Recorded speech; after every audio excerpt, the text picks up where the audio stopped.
Maintenant, quand ils seront de retour, c'est Esdras, vous allez voir ça peut-être dans Néhémie 8, 4 à 6, 9, 4 à 6, vous allez voir où Esdras enseigne au peuple la Torah, notamment la prière et autres. Donc la réforme d'Esdras, parce que les Israélites n'auront plus le livre authentique. Donc ils vont demander à Esdras, qui avait déjà mémorisé la Torah, de relire la Torah et vont mettre la Torah à l'écrit. Donc après la construction du temple, il faut penser maintenant aux Écritures. Vous voyez? Donc c'est là maintenant va rentrer en jeu la réforme d'Esdras. Après Esdras, on a la naissance des textes additifs. C'est là maintenant va commencer beaucoup de textes écrits par les Juifs. Le Talmud de Jérusalem, Talmud de Babylone, la Gemara, la Mishnah, la loi écrite, la loi orale. Les Juifs vont commencer à écrire beaucoup de textes pour pouvoir expliquer l'Ancien Testament. C'est là que les Juifs aussi vont commencer leur dérive.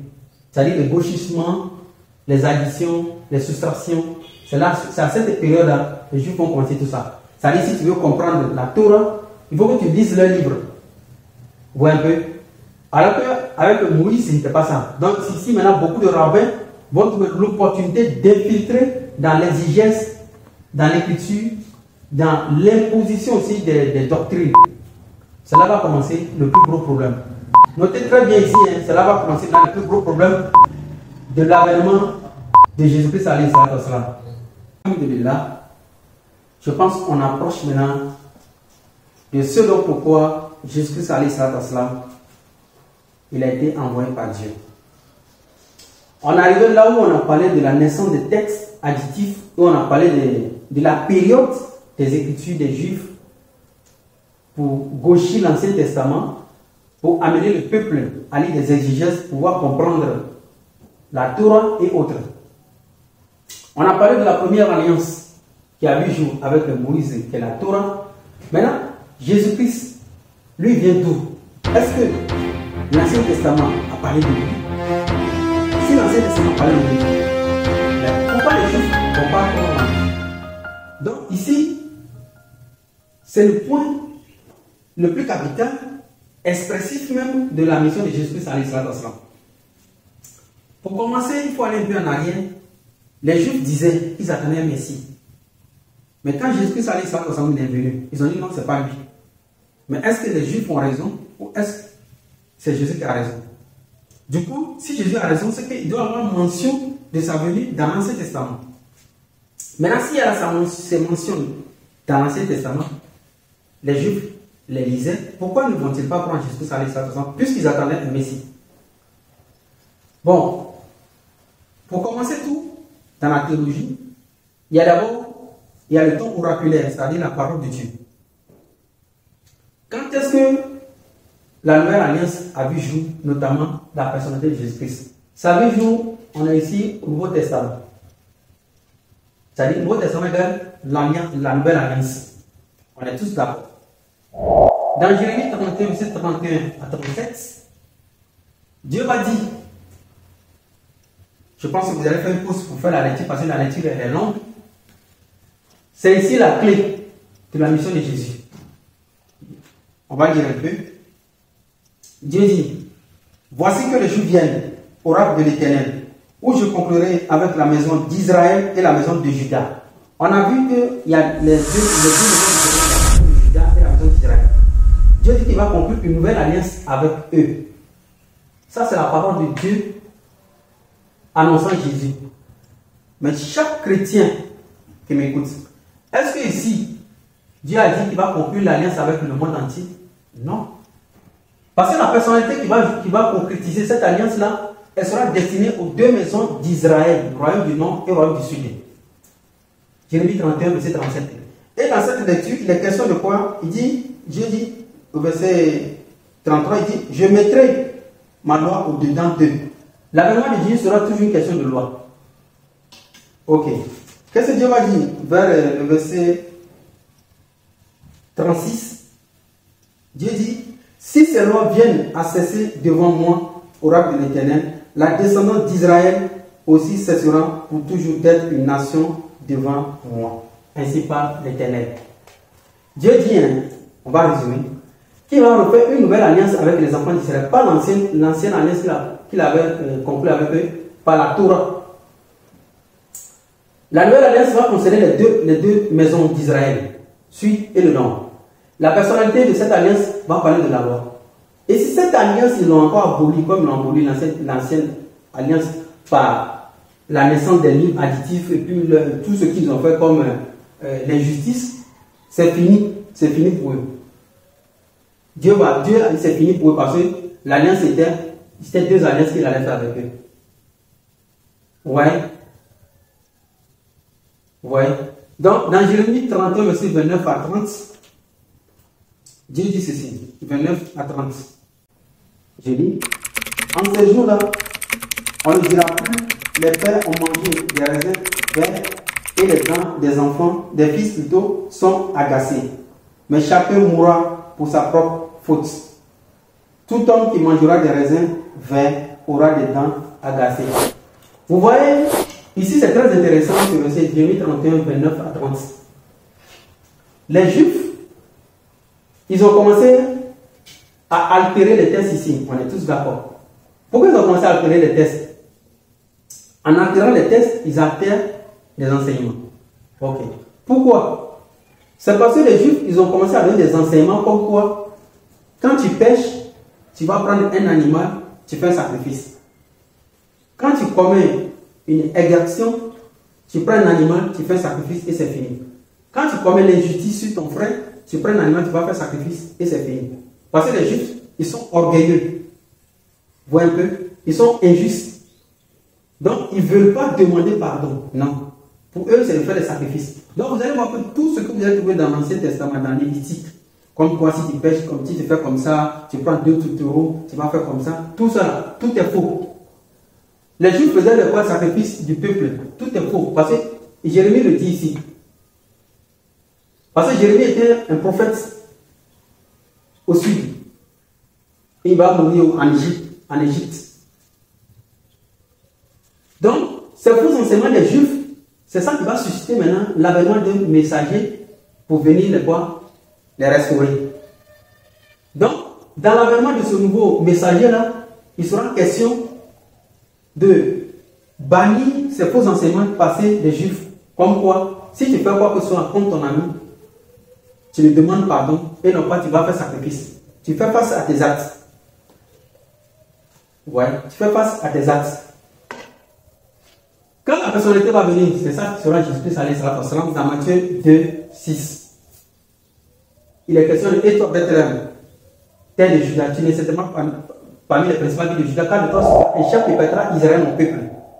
Cette personnalité sera quoi? Destinée pour Israël. Cette personnalité est qui? Jésus. Dans Matthieu 10, 5, en allant jusqu'au 7, Jésus va envoyer ses disciples, il va leur dire quoi? N'allez pas vers chez les païens, n'entrez pas dans les villes des Samaritains. On a vu les Samaritains là-bas quoi? Les Samaritains sont des païens parce qu'ils sont venus de l'Assyrie. Donc, raison pour laquelle Jésus n'est pas venu pour les païens, mais il est venu quoi? Enfin, il a dit quoi? Allez chercher les brebis perdues de la maison d'Israël. Jésus est venu, il est au sud. Il envoie maintenant les disciples d'aller chercher les Israélites qui sont au sud, au nord plutôt. Je m'excuse, au nord. Donc, en quelque sorte, il est venu réconcilier, pas en quelque sorte, c'est sa mission, c'est qu'il est venu réconcilier les deux royaumes. Comme Dieu l'a dit dans Jérémie 31, 37, il va faire une nouvelle alliance avec les deux maisons d'Israël, puisque les deux maisons d'Israël étaient divisées. Vous voyez un peu? Donc, Jésus va encore dire à une femme que je n'ai été envoyé qu'aux brebis perdues de la maison d'Israël. Matthieu 15, verset 24. Cela prouve encore que Jésus n'est pas venu pour d'autres personnes, c'est quoi? Pour les enfants d'Israël. Dans Galates 2, 7, Paul va reconnaître que Jésus envoie les disciples co-circoncis et lui posé circoncis. Vous voyez? Dans Acte 10, verset 28, il est question de, après Jésus-Christ, il y a Corneille qui a fait un rêve, vous allez lire Acte 10, vous allez lire du 1 jusqu'à 9, vous allez trouver que Pourquoi nous on a pris la partie 10, verset 28? Quand Pierre il est arrivé, il a dit quoi? Vous savez qu'il est interdit un juif d'entrer chez un étranger? Est-ce qu'il leur a dit? Maintenant, on pose la question. Qui a interdit à Pierre de ne pas rentrer chez un étranger? C'est l'ordre qui a été donné ici dans Matthieu 10, 5. N'entrez pas chez les païens, n'entrez pas dans le vie des Samaritains.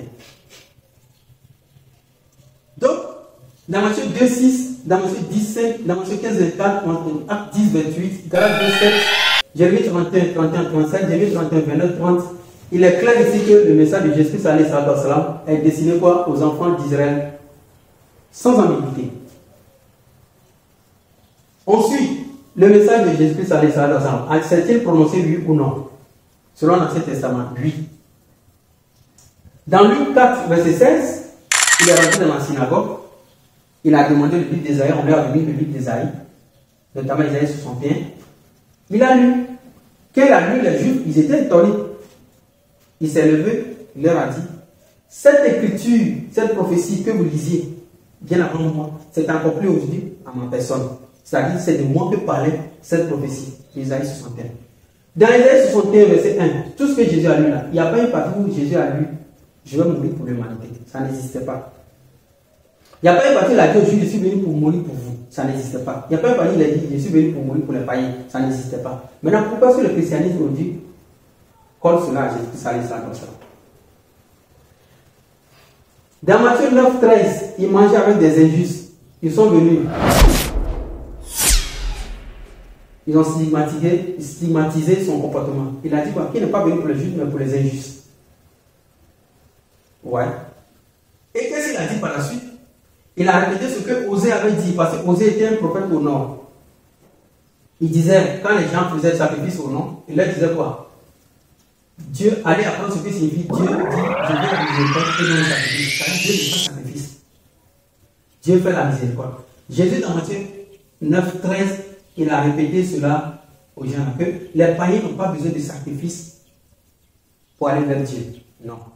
Mais aujourd'hui, les chrétiens, ils ont fabriqué une doctrine qui dit de faire des sacrifices pour se rapprocher de Dieu. Pour que le sang de quelqu'un soit versé pour qu'on se rapproche de Dieu. Mais Jésus a dit non. Allez apprendre ce qui signifie je veux la miséricorde et non le sacrifice. Donc, dans Matthieu 23, verset 23, je vous lis. Jésus-Christ dit aux Juifs, malheur à vous, scribes et pharisiens, hypocrites, parce que vous payez la dîme de la menthe, de l'ânette et du cumul, et que vous laissez ce qu'il y a de plus important dans la loi, à savoir le droit, la miséricorde et la fidélité. C'est là ce qu'il fallait pratiquer sans laisser de côté le reste. Ici, Jésus-Christ a d'apprendre aux Juifs qu'il faut pratiquer le droit, la justice, la fidélité. Ne pas mettre en avant les sacrifices, le quoi, non. Maintenant, quand on retourne à Michée 6, verset 8, je vous lis. Michée 6, verset 8. Qu'est-ce que Michée, je le rappelle toujours, c'est un prophète qui était au sud. Michée l'avait dit, on t'a fait connaître, ô homme, ce qui est bien. Et ce que l'Éternel demande de toi, c'est que tu pratiques le droit, que tu aimes la loyauté et que tu marches humblement avec ton Dieu. Ça, c'est ce que Michée aussi avait appris aux enfants d'Israël au sud. C'est-à-dire, au moins, ils ont commencé à bafouer le droit des humains, mais pourtant, ils étaient des croyants. Vous voyez. Je voulais encore dans Matthieu 18, verset 21. Matthieu 18, verset 21.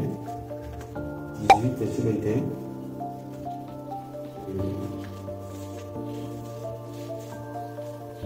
Dans Matthieu 18, verset 21, il est question de...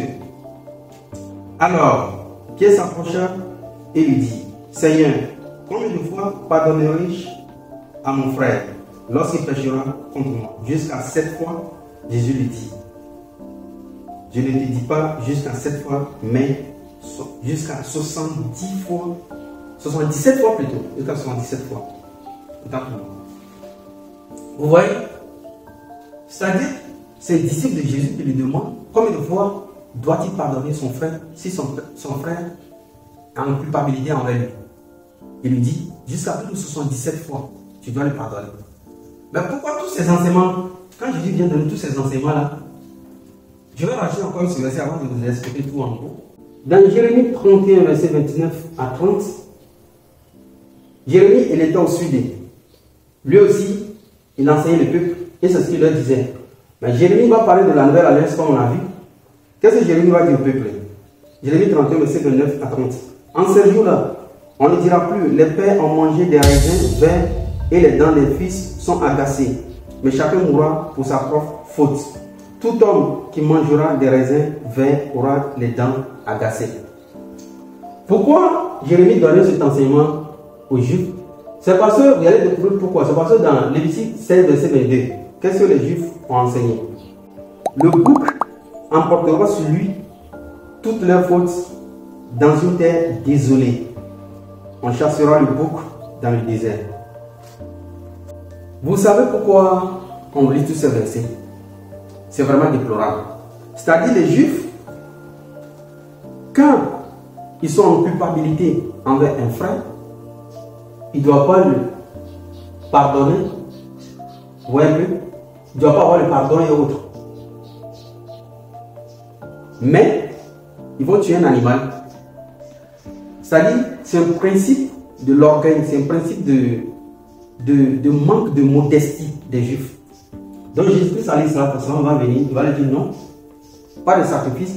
Si tu es en culpabilité envers ton frère, va, tu lui demandes pardon. Comme il a dit Matthieu 18, verset 21. Vous voyez? Donc ce sont ces enseignements que les Juifs ont gauchis. Par exemple, la même dans Matthieu 15, Matthieu 15, verset 9, Jésus va dire, Ésaïe a bien prophétisé contre vous quand il a dit, ce peuple mon nom des lèvres enseignant des doctrines, des préceptes humains.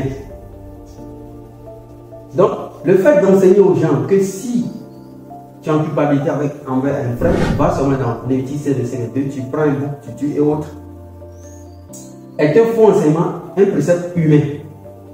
Mais quand ça se retrouve dans Lévitique, il trompait le peuple depuis lors que c'est Moïse qui avait instauré toutes ces lois. Raison pour laquelle vous avez parlé de la naissance des tests additifs. Après Esdras, c'est ce que les Juifs ont commencé à faire. Ceci a donné naissance à la Gemara, à la Mishnah, au Talmud, tout et tout. La loi orale, la loi écrite. Donc on délaisse la parole de Dieu, on prend maintenant l'exigence humaine et c'est ça qu'on doit mettre en considération. Même quand le verset est clair, on dit non, il est ambigu. Du coup, Jésus-Christ sera pour cela, il sera là pour ça. Ouais, un peu. Dans la nouvelle alliance de Jérémie 31, verset 31 jusqu'à 37, il est question de deux maisons d'Israël. Bien avant que Jérémie annonce la nouvelle alliance, sous instigation divine, Jérémie va lire dans Jérémie 21, verset 30 que non, c'est fini, en ce jour on ne dira plus, les pères ont mangé des raisins, les enfants ont des dents agacées. Pourquoi? C'est parce que les Juifs disaient quoi? Le péché du père peut tomber sur le fils, le péché du fils peut tomber sur le père. Et ça, c'est Ézéchiel aussi, 18 verset 20, Ézéchiel aussi avait enseigné que non, nul ne mourra pour le péché d'autrui. Alors que les Juifs, c'est ce qu'ils ont commencé à faire par la suite. Le péché du peuple, le péché de celui-là, ainsi de suite, ainsi de suite. Le bouc peut mourir pour toi, tes péchés. Est-ce que vous voyez? Donc, malheureusement, c'est ce que vont reprendre les chrétiens. Maintenant, pourquoi Jésus allait sur la façon là? Il était venu. Il est apporté dans Osée 2, verset 2. Osée 2, verset 2. Dans Osée 2, verset 2, Dieu dit, les fils de Juda et les fils d'Israël seront rassemblés et ils se donneront un chef unique et sortiront du pays, car grande sera la journée d'Israël. La seule unique raison pour Dieu à laquelle il a envoyé sa personne, c'est Osée 2.2. Pourquoi? Vous allez vous rappeler que Jésus a dit quoi? N'allez pas vers chez les païens, n'allez pas dans les villes des Samaritains, allez chercher plutôt les brebis de la maison d'Israël. C'est-à-dire, allez chercher les Israélites qui sont au nord qui ne viennent plus au sud pour adorer dans le temple. Ouais. Donc, Jérémie 31, 37 a été clair. Dieu a dit quand j'ai compris une nouvelle alliance avec les deux maisons d'Israël. On a vu tantôt depuis là-bas. Donc ici, il est clair et net que dans Osée 2.2, Dieu veut l'unification de son peuple. Dans le schisme, n'est pas la volonté divine. Quand Jésus-Christ en est ensemble, va, entre parenthèses, va avoir un échec total auprès du peuple par rapport à son message. Parce que dans Luc 4.16, il a bien lu que c'est de lui parler Isaïe. Matthieu 9.13, il leur a parlé de la miséricorde. Osée, il leur disait cela au nom. Il a revu l'enseignement. Il a mis en exergue tout le gauchisement. Il a mis les mensonges de côté. Qu'est-ce qui va se passer maintenant? Dieu même, dans Isaïe 31, là, qu'on a vu, il y a encore même un verset très intéressant là. Jérémie 31, 37. Dieu va dire, Jérémie 31, verset 36. Si ces lois viennent à cesser devant l'oracle de l'Éternel, la descendance d'Israël aussi cessera toujours d'être une nation devant moi. Ainsi par l'Éternel. Après que Dieu ait voulu conclure encore la nouvelle alliance avec les deux maisons d'Israël, et cette nouvelle alliance sera une question de loi. Pas aujourd'hui comme les gens disent que Jésus-Christ est venu abolir la loi. Non, il est question de la loi. Je mettrai ma loi au-dedans d'eux. Si cette alliance n'a pas l'attracté, c'est fini. C'est fini pour eux. Donc, Jésus-Christ ça va confirmer cela dans Matthieu 24, verset 1, où il va parler de la destruction du temple de Jérusalem. Bien évidemment, après son départ, en 1170, Titus va assiéger Jérusalem, saccager tout.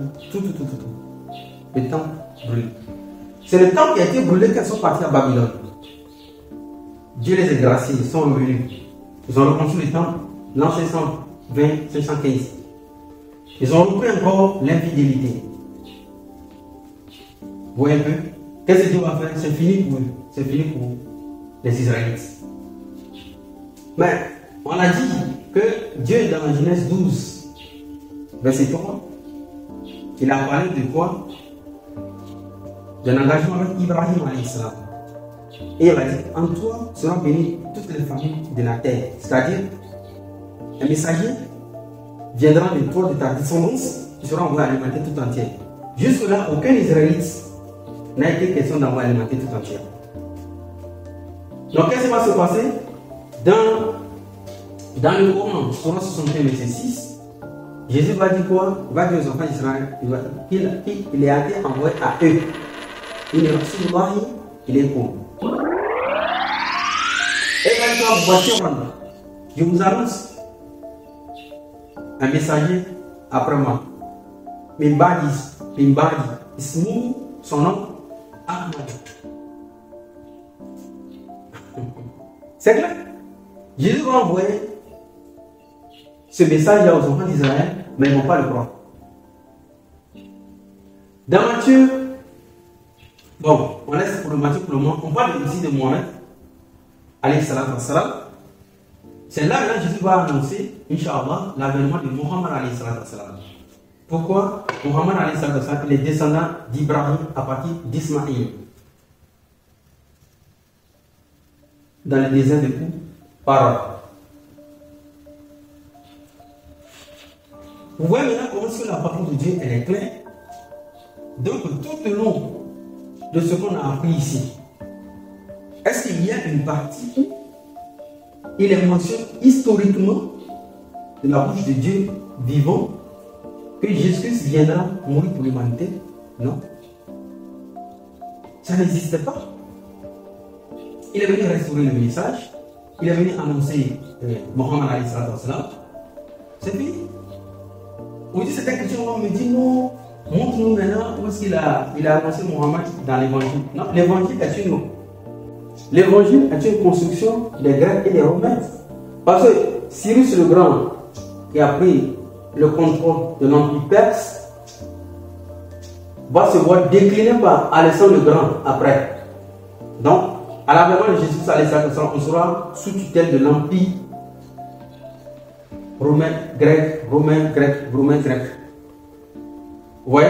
Donc, ceux-ci, les Grecs vont faire quoi? Ils vont créer ce qu'on appelle le christianisme. Ils vont inventer le christianisme. Quand on invente une religion, il faut revoir les textes. C'est ce que les Juifs avaient fait. À cause on avait parlé de la naissance de textes additifs. Quand les Juifs ont fait ça, quand Jésus est venu, qu'est-ce qu'il a fait? Il a fait appel à l'Ancien Testament. On ne vous a pas dit ceci, on n'a pas dit ceci. Ce que vous enseignez, c'est les préceptes humains, Matthieu 15, verset 9, ainsi de suite, ainsi de suite. Donc, le christianisme est le fruit du gauchisme, c'est le fruit des idéologies humaines mises à l'écrit pour conduire un peuple selon les passions de certains païens. Ça, c'est la définition du christianisme. Donc, vous ne pouvez pas trouver Mohammed Ali Sallallahu Alaihi facilement dans le Nouveau Testament, puisqu'il a été exclu depuis. Ceux qui ont écrit le Nouveau Testament, ils ont été bien préparés. C'est comme les Juifs, quand ils parlent par exemple de Lévitique 16, verset 22, de mettre le péché sur le bouc. Mais Dieu n'a jamais dit de mettre un péché sur un animal. Nul ne mourra pour le péché de tous. Donc ici, c'est un enseignement juif, pas un enseignement de Moïse. Mais il faisait croire ça au peuple. Donc c'est la même chose qu'aujourd'hui on fait aux chrétiens. Ah, c'est Jésus qui a dit ça dans le Nouveau Testament. Et puis les gens sont omnibulés, et puis bah, c'est pas bon. Donc, Inch'Allah, je pense que on a suivi, on a vu que Dieu a voulu l'unification des deux royaumes comme avant, et les enseignements authentiques initiaux, et maintenant le futur à venir. Mohammed alayhi salatu wassalam. Alhamdulillah, Rabbil Alamin, on arrive à la fin de notre exposé, Inch'Allah. Il nous reste 95 vidéos encore à faire sur le judaïsme, le christianisme et l'islam.